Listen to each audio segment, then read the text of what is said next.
जय हिंद बच्चों एंड मेरे प्यारे प्यारे दोस्तों, जो भी आप लोग मेरा वीडियो देख रहे हैं, तो आज हम लोग समझेंगे क्वेश्चन के बारे में। फिर से इस अगली कड़ी में ये क्वेश्चन अगर बात करें तो ये रिप्रोडक्शन पार्ट का है, mainly sexual reproduction in flowering plant के। हम लोग इसको रिवीजन के तौर पे कह सकते हैं, अपने आप को जांचना के लिए भी कह सकते हैं। तो इसको आप करेंगे तो पता चल जाएगा कि हम कितने पानी में हैं। हालांकि बहुत कठिन क्वेश्चन हमने नहीं उठाया है अभी, लेकिन फिर भी क्वेश्चन काफ़ी पूछे जाते हैं, इसलिए इम्पोर्टेंट होता है। इसलिए ये नहीं होता कि क्वेश्चन आप कितना कठिन करिए, आप ये डिपेंड करता है आप कितने क्वेश्चन को कितनी बार करिए, क्योंकि गलत क्वेश्चन वही होता है जो सिंपल क्वेश्चन नहीं आता हो रहा हुआ होता है, वो गलत हो जाता है। इसलिए हम लोग रिवीजन के तौर पे करेंगे। तो शुरू करते हैं। क्वेश्चन नंबर ये 11th है, इसके पहले हम लोग 10th तक कर चुके हैं। Functional megaspore in a flowering plant develops into. Megaspore की हम लोग बात करें तो मेगा स्पोर को हम लोग फीमेल गैमेट है। ये मेगा स्पोर फीमेल गैमेट, अगर माइक्रोस्पोर होता तो वो मेल गैमेट होता, पोलन ग्रेन्स होता। ये मेगा स्पोर है तो फ्लावरिंग प्लांट डेवलप इनटू, तो ये बोल है कि मेगा स्पोर से क्या डेवलप होगा, है ना। तो मेगा स्पोर से फीमेल गैमेट डेवलप होगा, उसी को हम लोग बोलते हैं, जो फाइनली डेवलप हो जाता है उसको हम लोग बोलते हैं, क्या बोलते हैं, एम्ब्रियो सैक।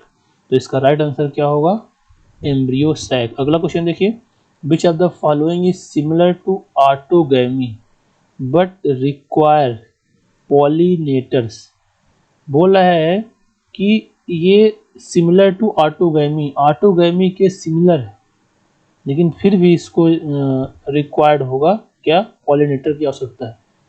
तो इसका जो राइट आंसर होगा, इसका राइट आंसर होगा जिटैनोगैमी।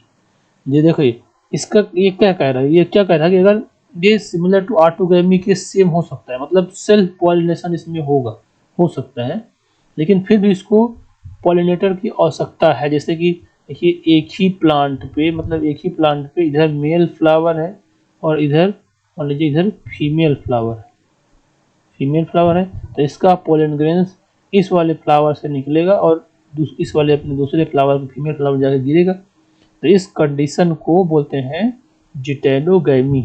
ठीक है, अब इसमें देखिए प्लांट सेम है, इसलिए सेल्फ पॉलिनेशन कह सकते हैं, तो लेकिन इसमें पॉलिनेटर की आवश्यकता होगी, तो इसको बोलेंगे जिटेनोगैमी। ठीक है, हम लोग आगे चलते हैं। अगला question, what is the function of filiform apparatus. देखिए ये जो फिलीफॉर्म अपरेटस होता है, जो एम्ब्रियो सैक होता है आपका 7 सेल 8 न्यूक्लिएटेड, इस तरह से जो एम्ब्रियो सैक होता है, what is the function of filiform apparatus का क्या फंक्शन है। तो ये फिलीफॉर्म अपरेटस क्या करते हैं, जो बने होते हैं एक सेल सिनर्जिट और इधर 2 सेंट्रल सेल होते हैं और फिर इधर 3 सेल होते हैं। तो जो फिलीफॉर्म अपरेटस होता है उसका काम होता है guide the entry of pollen tube. जब पोलन ट्यूब जैसे एंट्री कर रहा होगा, आके मेल गैमेट का पोलन ट्यूब जर्मिनेट होकर एंट्री कर रहा होगा, तो यहाँ पे फिलीफॉर्म अपरेटस जो होते हैं वो उसको गाइड करते हैं कि वो एंट्री आसानी से कर सके। ठीक है, तो इसका राइट आंसर होगा फर्स्ट नंबर। अब अगले क्वेश्चन बात करते हैं, a mass of nutritive materials outside the embryo sac is called. बोला जा रहा है कि mass of nutritive materials outside the embryo sac is called. तो आप बताइए इसका राइट आंसर क्या होगा। इसका राइट आंसर होगा पेरिस्पर्म। देखिए ये बात कर रहा है, एक होता है जब हम लोग ये ओव्यूल होता है, तो ओव्यूल के पहले integument, outer integument, inner integument और फिर बाद न्यूक्लियस होता है, तब यहाँ पे एम्ब्रियो सैक होता है। तो ये बोला है कि मास ऑफ न्यूट्रिटिव मटेरियल, ये एक प्रकार का न्यूट्रिटिव मटेरियल होता है। तो ये किसी चीज में, सीड में, ये एक्चुअली कि अक्सर क्या होता है, डिजेनरेट हो जाता है, लेकिन कुछ उसमें ये क्या रहता है, ये हमेशा के लिए परसेंटेज के रूप में बचा रह जाता है। तो इस कंडीशन के जो सीड होंगे उसको हम लोग बोलेंगे पेरिस्पर्मिक सीड। तो इस कंडीशन को अगर मास है न्यूट्रिटिव पार्ट को, तो उसको बोलते हैं पेरिस्पर्म।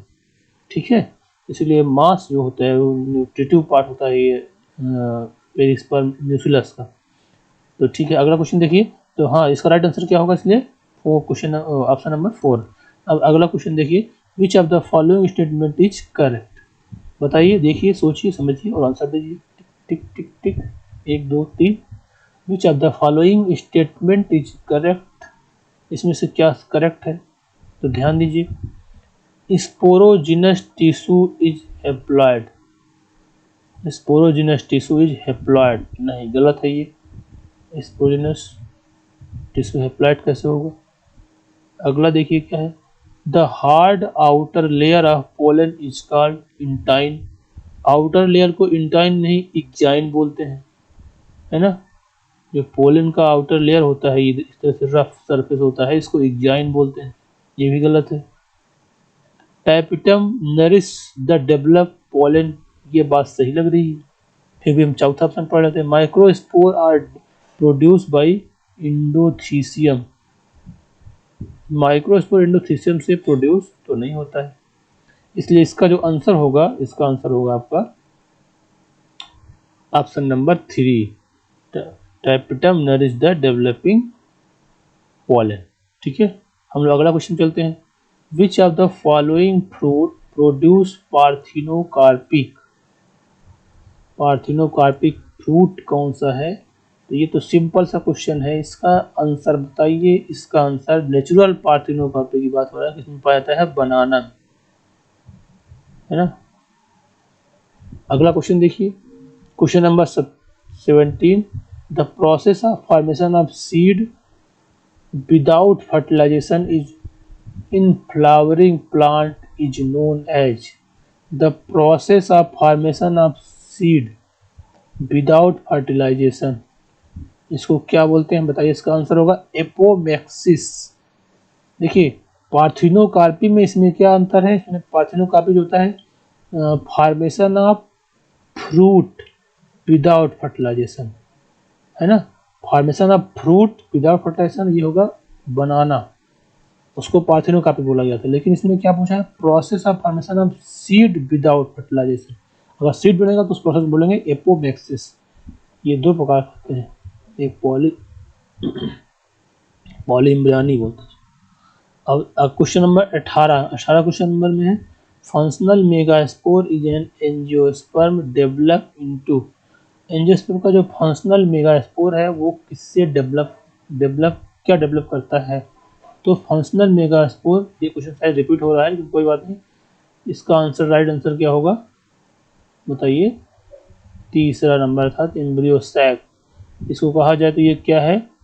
सॉरी, ये मेल नहीं फीमेल गैमिट है। बात समझ में आ गई?